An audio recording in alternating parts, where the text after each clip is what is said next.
A minister was invited to give a talk at the local Lions Club, and the topic happened to be on sex. When he got home that evening, feeling a little awkward about telling his wife the real subject, he simply said, "Oh, I gave a talk on horseback riding." A few days later, his wife bumped into a few of the Lions Club members while out shopping. They cheerfully told her how much they enjoyed her husband's speech. With a polite smile, she replied, "Yes, I heard about it. I was a bit surprised, though. I mean, he's only tried it twice." She added with a chuckle, "The first time he got so sore he could barely walk, and the second time he fell off."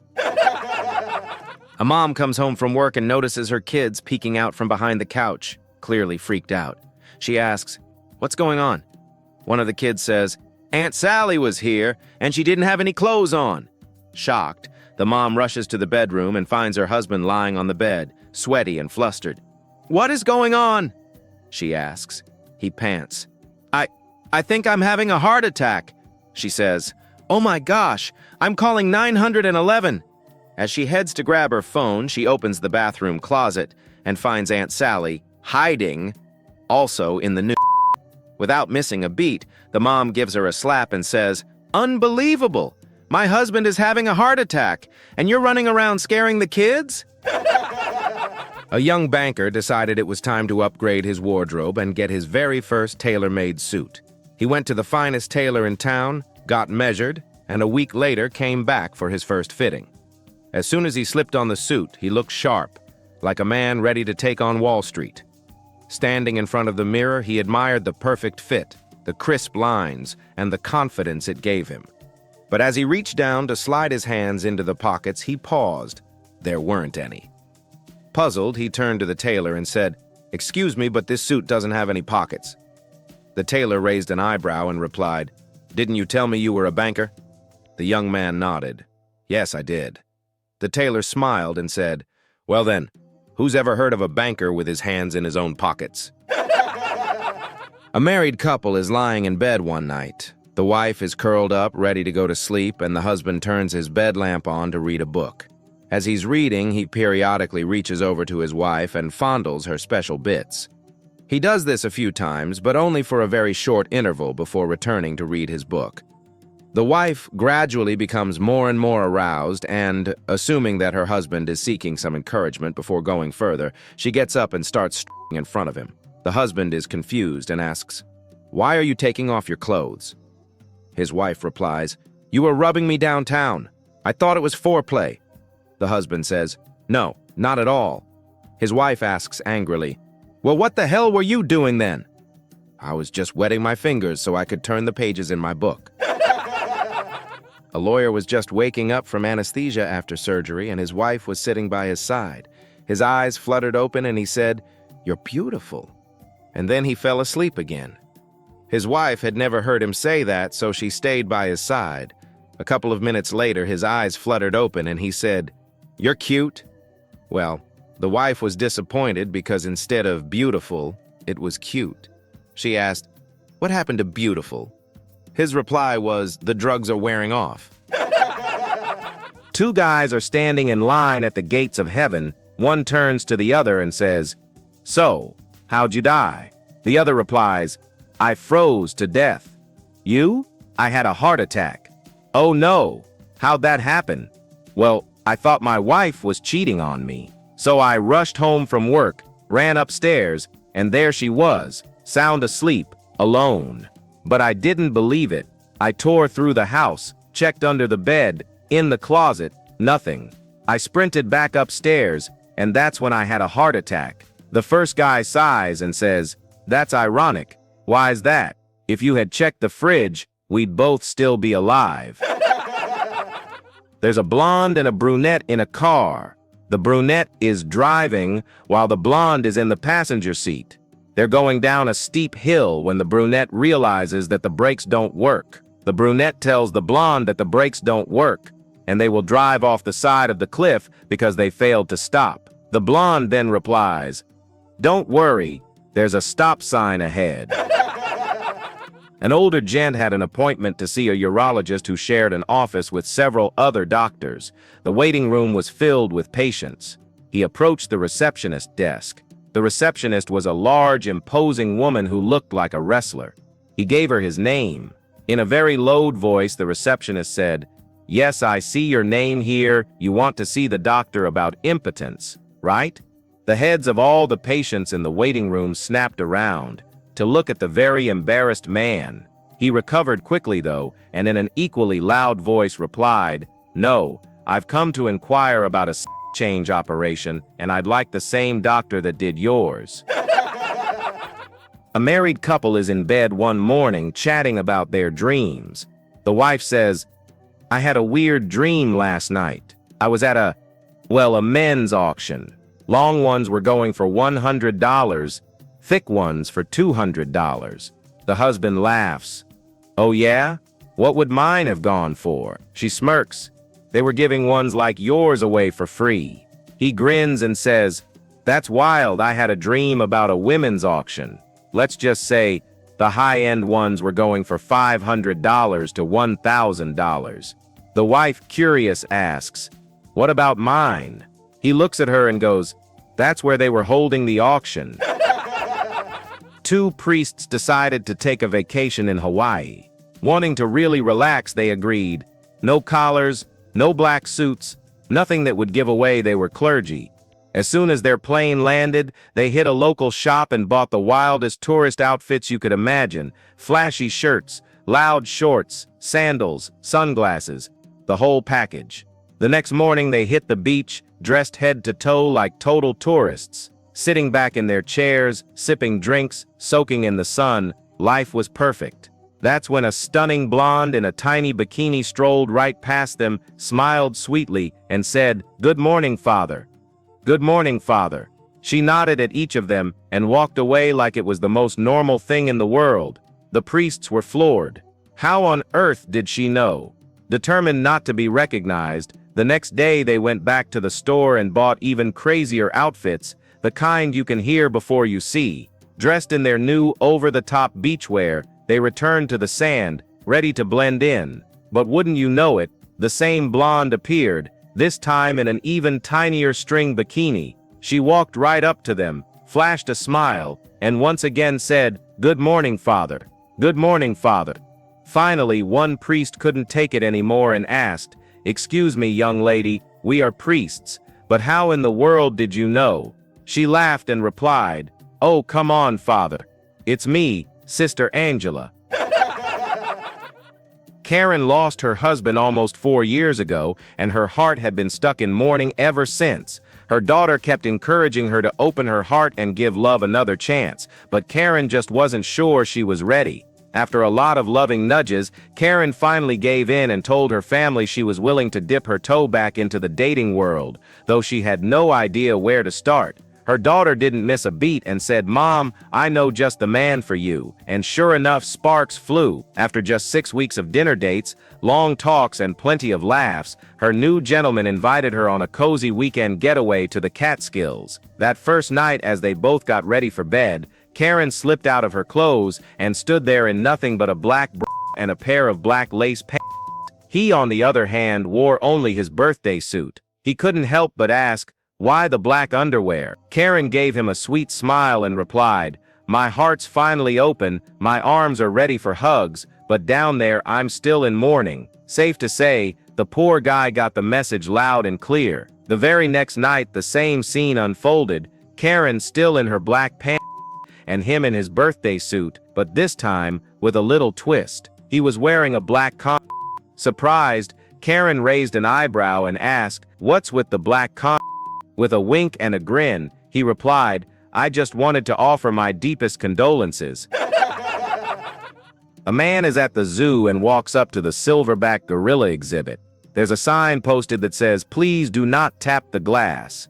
He looks around, shrugs, and gives the glass a tap anyway. Suddenly, the gorilla bursts out of the enclosure, furious, and starts chasing him. The man panics and takes off running through the zoo, realizing he made a very bad decision. He spots a nearby car, jumps in, and speeds away. He checks his rearview mirror. The gorilla is still chasing him, running full speed. The gorilla catches up and starts pounding on the back of the car. The man swerves toward a pier, leaps out of the car, and dives into a speedboat. He takes off across the water, going full throttle, 100 miles per hour, thinking he's finally safe. He glances back. The gorilla is swimming after him, and catching up. He docks on the other side of the lake and starts running again. But the gorilla is relentless. Eventually, the man finds himself backed up against a tree with nowhere to go. Accepting his fate, he ties a bandana over his eyes, lights a cigarette, and waits. The gorilla catches up, walks up to him, taps him on the shoulder, and says, "Tag, you're it." Bob was in trouble. He forgot his wedding anniversary. His wife was really angry. She told him, "Tomorrow morning, I expect to find a gift in the driveway that goes from 0 to 200 in 6 seconds, and it better be there." The next morning, he got up early and left for work. When his wife woke up, she looked out the window, and sure enough, there was a box gift wrapped in the middle of the driveway. Confused, the wife put on her robe and ran out to the driveway, brought the box back in the house. She opened it and found a brand new bathroom scale. Bob has been missing since Friday. A wife comes home late one night and quietly opens the door to her bedroom. From under the blanket, she sees 4 legs instead of just her husband's 2. She reaches for a baseball bat and starts hitting the blanket as hard as she can. Once she's done, she goes to the kitchen to have a drink. As she enters, she sees her husband there reading a magazine. He says, "Hi, darling, your parents have come to visit us, so I let them stay in our bedroom. Did you say hello?" After dating a young lady for some time, a young man decides it is time to marry her. He proceeds with all the necessary plans, and finally the day comes. On the day of the wedding, the young man has yet to pay the pastor for performing the ceremony. However, the pastor has a plan.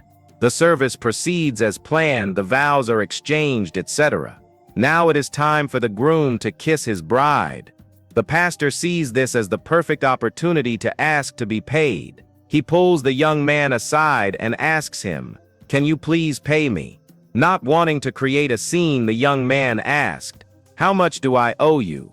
The pastor thinks quickly and replies, "Pay me according to your wife's beauty." The young man discreetly pulled out $5 and gave it to the pastor. Although annoyed by this, the pastor continues the ceremony and says, "You may now kiss the bride." At this point, the veil is lifted from the bride's face to allow the groom to kiss her. As the groom is about to kiss his new bride, the pastor interrupts and promptly hands the groom $4.50. Clark Kent was lying in his deathbed with his wife Lois Lane beside him. After some time, Lois said, "Darling, I have to confess something. Years ago, I had an affair with Superman. It was only one night, but I've regretted it ever since. I hope you can forgive me. You don't need to worry about that because," Clark said, as he took off his glasses, "I am Superman. Even if you didn't know it was me, in my eyes you were always faithful." "Oh, thank God," said Lois. "I can't tell you what a weight that is off my chest." "Glad we cleared that up," said Clark. "So I guess this means you were Batman too." A moon walks into the downtown welfare office, trailed by 15 kids. "Wow," the social worker exclaims. "Are they all yours?" "They're all mine." The flustered mama sighs, having heard that question 1,000 times before. She says, "Sit down, Terry." All the children rush to find seats. "Well," says the social worker, "then you must be here to sign up. I'll need all your children's names." Well, to keep it simple, the boys are all named Terry. In disbelief, the caseworker says, "Are you serious? They're all named Terry." Their mama replies, "Well, yes, it makes it easier. When it's time to get them out of bed and ready for school, I yell Terry. And when it's time for dinner, I just yell Terry. And they all come a-running. And if I need to stop the kid who's running into the street, I just yell Terry, and all of them stop. It's the smartest idea I ever had, naming them all Terry." The social worker thinks this over for a bit, then wrinkles her forehead and says tentatively, "But what if you just want one kid to come, and not the whole bunch? Then I call them by their last name." Every 10 years, the monks in the monastery are allowed to break their vow of silence to speak 2 words. 10 years go by and it's one monk's first chance. He thinks for a second before saying, "Food bad." 10 years later, he says, bed hard. It's the big day. A decade later, he gives the head monk a long stare and says, I quit. I'm not surprised, the head monk says. You've been complaining ever since you got here. Last night I met this charming woman at a bar. She was in her 60s but carried herself so well that she looked years younger. I couldn't help but think, wow, she must have passed some great genes down to her kids. We hit it off, shared a few laughs over a couple of beers, and then she leaned in with a playful look and asked, ever heard of a sportsman's double? Curious, I asked, what's that? With a grin, she said, it's when two generations team up. I laughed, thinking she had quite the sense of humor. After a bit more chatting, she smiled and said, well, you're in for a fun surprise tonight. Intrigued, I followed her back to her place. When we got there, she turned on the hallway light and called upstairs, Mom, you still awake? A teacher was testing her Sunday school kids to see if they understood the concept of getting to heaven. She asked them, if I sold my house, sold my car, had a massive garage sale, and gave all my money to the church, would that get me into heaven? The kids shouted in unison, no. She smiled, thinking they were really getting it. Okay, what if I cleaned the church every day, mowed the lawn, and kept everything neat and tidy? Would that get me into heaven? The kids again yelled, no. She was practically glowing with pride. All right then, if I was super kind to animals, handed out candy to all the kids, and loved my husband, would that get me into heaven? Once more the answer came quickly, no. At this point the teacher thought she had them nailed. Well then, how on earth can I get into heaven? Little Johnny, who had been quietly pondering in the back, suddenly shouted out, you gotta be gone. The teacher froze. Well, Johnny, that's not exactly the answer I was expecting, but yes, you're right. Johnny nodded and added, I mean, it's the only way you can get there unless you're a VIP or have a really good GPS. A man steps onto a bustling New York City street and manages to flag down a taxi just in time. He climbs in, and the cab driver comments with a grin, wow, perfect timing. You're just like Frank. The passenger, puzzled, asks, who's Frank? The cabbie replies, Frank Feldman. He was a guy who always had the best luck. Like you catching this cab at the perfect moment, that's the kind of thing that always happened to Frank. The passenger chuckles. Well, everyone has their rough days, don't they? Not Frank Feldman, the cabbie says enthusiastically. He goes on to explain. Frank was extraordinary. He was a phenomenal athlete, could have won the Grand Slam in tennis, played golf like a pro. He had the voice of an opera singer and danced like a Broadway star. And his piano playing? Unbelievable. The passenger is impressed. Wow, he sounds amazing. The cabbie nods. And that's not all. Frank had a memory like a computer. He never forgot a birthday. He was an expert on wine, knew the perfect dishes to pair it with, and even which fork to use. The cabbie sighs and continues. Frank could fix anything. I try to change a fuse, and the whole block loses power. But Frank, he was flawless. The passenger shakes his head in disbelief. What a guy. The cabbie isn't done. He always knew the fastest routes, never got stuck in traffic. And women, he treated them like queens, never argued back, even when they were wrong. And his appearance, always spotless. His shoes, polished to perfection. Finally, the cabbie concludes with admiration, Frank Feldman was the perfect man. Nobody could ever measure up to him. The passenger, now thoroughly intrigued, asks, so how did you meet him? The cabbie smirks and says, oh, I never met Frank. He passed away, and I married his wife. A balding, white-haired gentleman from Sherman Oaks, California, strolled into a jewelry store at the mall this past Friday evening with a stunning, much younger woman on his arm.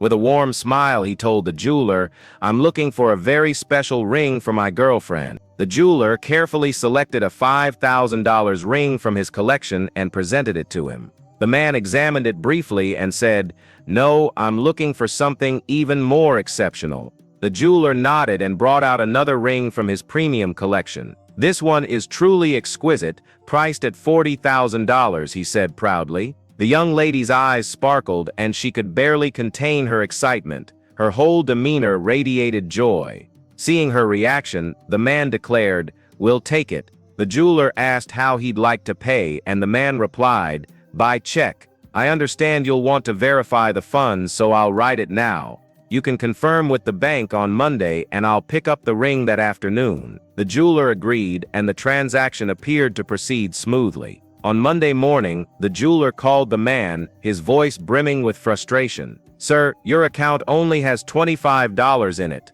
The man calmly replied, "I know, but let me tell you about my fantastic weekend." A woman's husband had been drifting in and out of a coma for months, but she never left his side. Every single day she sat by him, holding his hand and hoping for his recovery.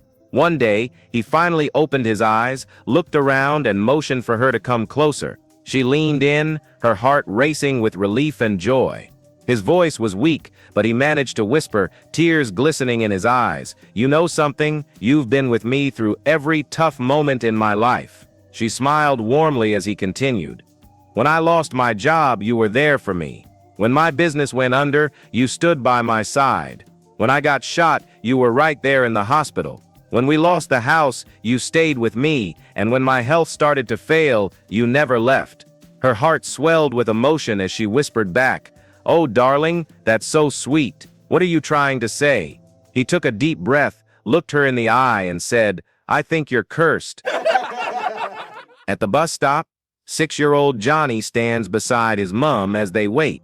She leans down and whispers, "I'll buy a ticket for myself, but if the driver asks how old you are, say you're 5.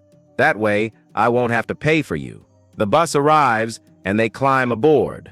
Mom purchases an adult return ticket to the town center. The driver, glancing at Johnny, smiles and asks, "And what's your name, young man?" Johnny beams. "I'm Johnny." The driver nods. "And how old are you, Johnny?" "I'm 5, Johnny replies confidently. The driver chuckles and follows up, "And when will you be 6? Johnny grins wide. "As soon as I get off the bus."